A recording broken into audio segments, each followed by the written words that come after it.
All right, back on track then. Yeah.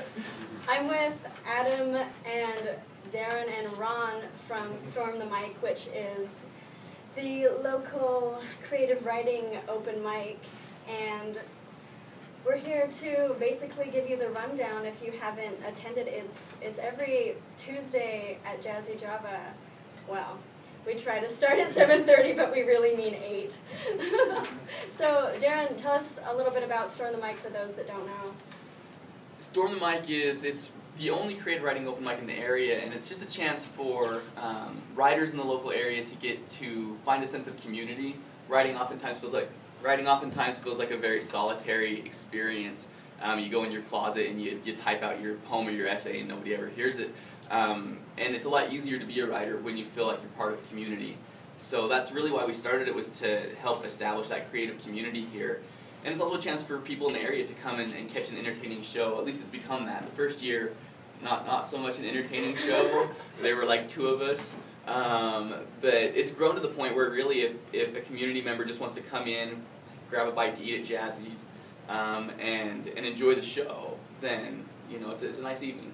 Yeah, it really has grown a lot in the past. Gosh, how long has it been now? We've been going on for 4.5 years. Wow. So. How did it start here? It actually started, so Chelsea Linderman, who used to be the Writing Center director at Dixie, we went to college together up at Logan, and they had an open mic up there called Helicon West that's still running. And it was a huge part of our experience as writers in Logan and going to school there at USU. And so when I got a job down here as well, the first thing we did, we went to lunch and we're like, we need to start an open mic here, because that wasn't happening.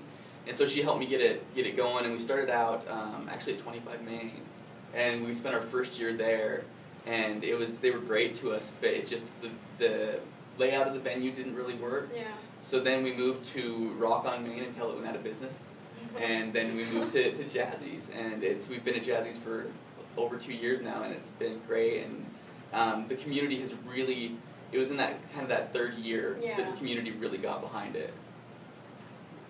So I know why it's important to me. I've been going since it was on the Rock on Main place, and just kind of, I didn't really participate for a long time. I just kind of watched, and that's what I want to encourage people to do, is it's okay if you don't have any writing right now, if you need to dig some stuff up from high school that you've tucked away, just come out and enjoy it with us, because there is tons and tons of participation, and you'll probably get inspired to just come up and talk, because it's so open. We've had a couple people just come up and been like, I'm so inspired by this, but I don't have anything right now, and I just want to tell you guys that I'll be back, which is awesome. Yeah, that happens on a regular basis, where somebody comes in just to check it out, not thinking they're going to get up on stage. Right. And especially they'll be nervous because it's their first time doing anything like that. And by the end of the night, they're so not moved, well I guess moved by everything, but so high energy. That they want to get up there, so. It's just because the support is so great, and the diversity of what we get to hear is really great too, because we have short stories, and we have quite a bit of poetry, and most recently, I've been writing, rap pieces, and so, and there are a couple other people doing that, and I feel like the diversity is growing lately, which has been really good. Absolutely, and I think that helps make people feel comfortable, whatever they're going to share, they know it'll fit in, because anything fits in. Right. And it's such an appreciative audience that they know there's no chance they're going to get up there and people are going to be like, boo, we don't like you. Yeah, exactly. So once a month we have a slam. You or Ron want to tell us anything about that? It's going to be the slam always happens on the second Friday of every month. And it's a poetry slam. It's Wham Bam Thank You Slam. It's just a great way for, if you really enjoy competitive poetry, I know that sounds kind of weird, but it's a lot of fun. It's a way to just kind of amp up your game, so to speak. So, and you never really know what's going to happen, because you have random judges in the audience. So, you don't know if your piece is going to do as great as you think it does, or in my case, I thought one was going to horribly bomb, but it did really well. So it's kind of nice, because I think it's been successful, don't you? Oh, yeah, I think it's been really successful. And I think part of that is the audience participation. It's such a, the judges are picked at random out of the audience. The audience cheers off and on, they try and influence the judges. Yeah. It's very audience participatory. Yeah, well, we're kind of building a community, and we're kind of just building a voice here, which I think is so needed. And exactly what we want to stress is that it's uncensored. You can come up and say anything you want, and people will applaud you because there is definitely someone in the audience that feels the way that you do. Yeah, absolutely. And we've had such a broad array of stuff. We've had, I remember when we were at Rock on Main, we had Marianne who got up and read a piece about Relief Society. And then Joel was the next person that got up and read this very, like, kind of, not attacking, but questioning the local culture. And so there were these two very counter pieces, but both of them got applauded. They both were cool afterwards. And so it's a chance for people that sometimes maybe feel like they don't have a voice in the community to find and share their voice. So, Adam, how did you find out about Storm? I actually took a public speaking class, and there was a guy in there. We had to give a speech about like a local, like a club or an activity that was available to students. And I went up and gave a speech about, Storm the Mic, his local creative writing. And I mean, at the time, like Darren said, I was pretty much just like writing in my dark closet, where I could feel the darkness of my soul. And like, I thought, it was an interesting opportunity to, have other people listen to my stuff and, force them to respect me and applaud for me, which was awesome. And so I showed up, and that was 2 years ago, and like I've been going ever since. Awesome. Yeah, that's kind of how it went for me. Let's see. I think we're going to take a break for a song here, and then we're going to come back and give you kind of a little preview of what you get when you come to Storm the Mic. This is the Independent Radio Show. All right, we're back with the Independent Radio Show, and that was Dixie Slim's Mr. Moon. I'm here with Adam, Darren, and Ron from Storm the Mic, the Creative Writing Open Mic, and they're here to tell you a little bit more about it. Yeah, so we wanted to explain a little bit about, we mentioned the Poetry Slam that we do on the second Friday of every month. Starts about 8 o'clock. We want to talk a little bit more about what that was and how it works, because when you tell people poetry competition, they're kind of like, how how do you throw things at people as they're performing their poems? It really is, if you've ever seen like Def Poetry Jam or any of those things on HBO, it's a very high energy performance event, and it really mixes performance art and the writing of poetry. And so what you do is we bring in 10 poets, 10 local poets that want to compete, and they each get up and they have 3 minutes and 10 seconds to perform their poem. And then the 5 judges that have been picked out of the audience score it from 0 to 10. 0 is like the worst thing that they've ever heard. Like if physically a piece of them died inside. Worse than like a screech of like yeah. nails on a chalkboard. Like, I would rather hear a cat in heat than listen to your poem again. So that's a 0, and then a 10 is like you're going to change your religion, you're going to ask the poet to marry you. And so those are kind of the scale that we go by. And it happens. And it does. Yeah, We've had people I've been proposed to 4 or 5 times. It's true. We actually had somebody become pregnant just by hearing the poem, and so it's amazing. Miracles happen at the Poetry Slam. But the cool thing is, it's part of this larger trend nationwide. Slam poetry has become really popular since about the 80s.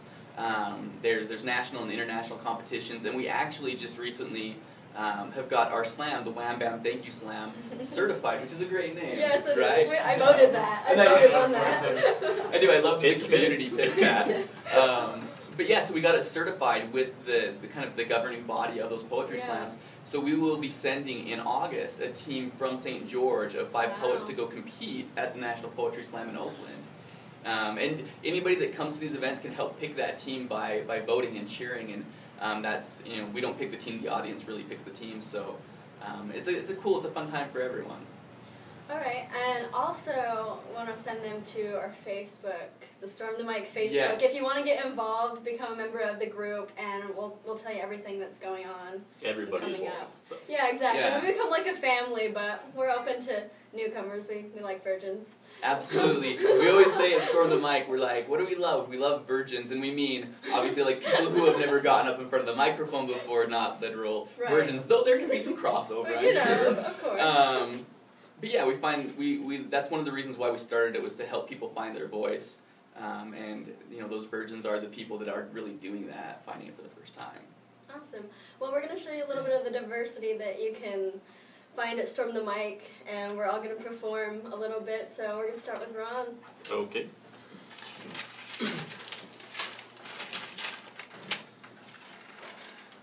I don't title a lot of my stuff, which I think a lot of writers probably are the same way, but alright.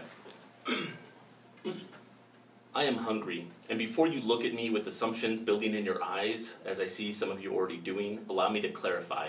I am hungry for originality. I crave its taste, much like an addict at the peak of his withdrawals. I squirm, I itch, I thirst, and I have been in this drought for far too long. I need it, I want it. I want originality to twirl on the tip of my tongue just before diving off and splashing us with its purity, washing away the mud from our eyes and allowing us to see, perhaps for the first time, how unique this world truly is. I long to have its fingers wrapped around my heart, fueling this passion of mine into a fiery storm. I want its light to usher me out of the dark void of boring cliches and into the warmth embrace of epiphanies. I want my words to hold meaning once again, so that I can believe once again. But I fear that originality has become lost, buried somewhere deep, unable to thrive and grow, dead from neglect. But regardless of its fate, I am hungry. Thank you. See, it feels weird not to have like massive applause after that. I know. I heard it in my head. That's all. It doesn't soak in though. Really, it just ripples out. There you go. I hear it in my head, so I'm okay. But that's what you get when you come to Storm the Mic is stuff like that, and then the massive applause, and it becomes addicting. Oh, yes. Like the feeling of having a whole room full of people like cheer for you because you just shared stuff Right. is really addicting. As nervous as you might be, as soon as you hear that applause, you feel so much better about it. Like, it's awesome. Absolutely. And again, we want to emphasize that it's uncensored. That we actually, all of us, I think we talked about it as we were trying to pick pieces to share. Part of it was what will the FCC let me share on the radio? So I managed to find a couple that there's no profanity in. So I'm going to read one of them for you. It's called Witness. You can hear her screaming from the other side of the room. Wide-eyed, tight-toothed, closed-lipped, silent. She's got this one bulbous knuckle, like all the pent-up screams, have pitched camp in the joint at the middle of her middle finger. Her 3-year-old is pulling at the hem of her pants, crying, "Mommy, Mama, Mom, Mom, Mommy." And I can see it in the way her cheek rises at the corner, like it's trying to pinch a single sheet of paper to her eye. She might lose it. But the trick is that paper being pinched between her cheek and that eye is scrawled all over with marching orders for those rising screams. But her 3-year-old is crying, "Mommy, Mama, Mom, Mom, Mommy." And the nurse is fumbling through files, and the overgrown mustache sitting next to her is eyeing the line of her denims as they round her hip. And the middle-aged gaggle across the room is whispering, not so quietly, about her inattention to the child. And I'm fiddling with my glasses, like a scientist watching the slow traverse of stars. And her 3-year-old is crying, "Mommy, Mama, Mom, Mom, Mommy." So when she stands, sudden, unannounced, 3-year-old attached to the hymn, everything stops. I can feel my shoulders tighten as she lifts the child onto her hip, takes 3 brisk strides to the nurse, child now pulling at her blouse, her mouth opens, and the gaggle is holding their breath and their whispers. Even the mustache has traded his leer for a look of quizzical concern. And I'm waiting for a supernova, some cosmic collision, another big bang, when she asks in the most polite tone, "How much longer might the wait be?" And the nurse smiles, gesturing with the space between 2 fingers, "Just a little while longer." Lowering the child to the floor, she retakes her seat, where she can feel the whispers and the eyes, and she goes back to rubbing her thumb in circles over that knuckle, circle after circle, to the rhythm of all those screams marching on. Thank you, Dan. Take it away, Adam. Okay. A little closer there. Getting friendly. Yeah, it was like, I wasn't sure what the rules were going to be for like language on this, so I picked like the 1 or 2 I have that don't have any like bad language in them. But I also don't title any of my pieces. Let them speak for themselves. Right? Yeah. It's not because I'm like lazy or anything like that. She ruined me on good orthodontia. She had a bum tooth or 2, and every time she mentioned them, I wanted to knock ours together until there wasn't even enamel between us. Sometimes we would fly by the seat of our mouths and soak. I was drunk on her and also whiskey. If she would let me, I would have made a home from her pit teeth, and I'd hear her words as they whistled over every crack, every flossless fracture. If she let me, I'd have lived there. I could have died there. Now, though, she is every dentist. She is apples and sugary drinks. She is the crown and a root, every root. There are other mouths the world over, and they are sickeningly full to the gums. 32 ivory occupancies between me and the root. They are all flawless, but there was nothing to catch their songs on the way out, no jagged splinters to trip or hide or die in, peaceful.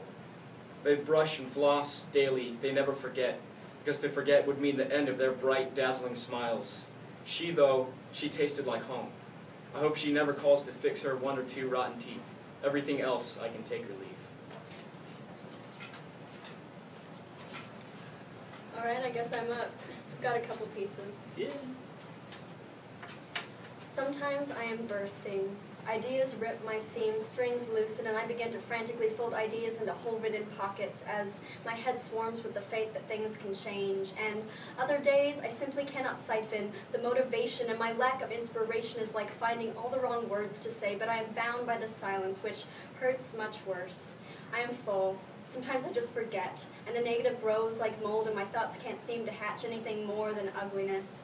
I need things to remind me I am holy, even when my hands are too shaky to hold and all I can do is crawl into a hole and listen to Fiona Apple. As I grow and learn to live this life, the right people appear by my side and I exude a vibration of no limitation, and my biggest motivation is the notion that I can change anything in my life. I am a flower, roots reaching for moist soil. I used to be oil in an ocean of beauty I could not see. I am proud of me. I am finally free, and the hiccups are just glitches in the system. I am working hard to feel good, because once I feel good, I can do anything. You're right, the applause happens in your head. That's right. All right, I have one more short piece. I can't promise you anything. Promises are words with wings flying too far in time. There is no time when I am with you. There is only you. You envelop me. I can't promise you anything. Sometimes I go crazy. Sometimes I will be so aloof you couldn't reach me if your fingers were piercing through my skin towards my heart. Sometimes I'm hard, like a rock. And I can only hope in those times you will become the moss that blankets me, and I can't ask anything of you. And I don't want to. Just you is enough, more than I expected. I love you. But more than that, the love radiating outward upon our merging is urging us to create something together. Whatever the weather, I hope that you'll stay, and I hope I stay too, but I can't promise you anything. This is Sky, back with the Independent Radio Show. I'm just going to give you a rundown of some events coming up this week to wrap it up. On Friday, there is the 2nd annual Glow Southern Utah's massive neon paint party, and you need to look it up and see the video of last year to really get the feel for what that is. And there's 80s and 90s night at the Envy Nightclub Lounge in Mesquite. On Saturday, there is the Rock and Roll Rumble at Jazzy Java, or Jazzy's Rock and Roll Grill as they call it now. On Sunday, there's yoga at Zion Canyon Community Center in Springdale if you want to take a little trip. Monday is open mic at the Firehouse Bar and Grill, and free yoga at Be Hot at 4:15. On Tuesday, there's trauma-sensitive yoga and Food for Life class at Red Hills Wellness Center. And also, we have Storm the Mic at 7:30 at Jazz's Rock and Roll Grill. We hope, after all that you've heard today, that we will see you out there. And last of all, Wednesday, we have Joyful Yoga at Sage Hills Healing Center in Cedar at 6:30, and also open mic at Jazzy. This has been the Independent Radio Show on Ktim's environmentally friendly radio. We hope you listen each week, Thursdays and Fridays, and I'll catch you next time. KTIM is community. 95.3 FM, St. George. Nice. Thank you. Yeah, that was awesome. Good stuff.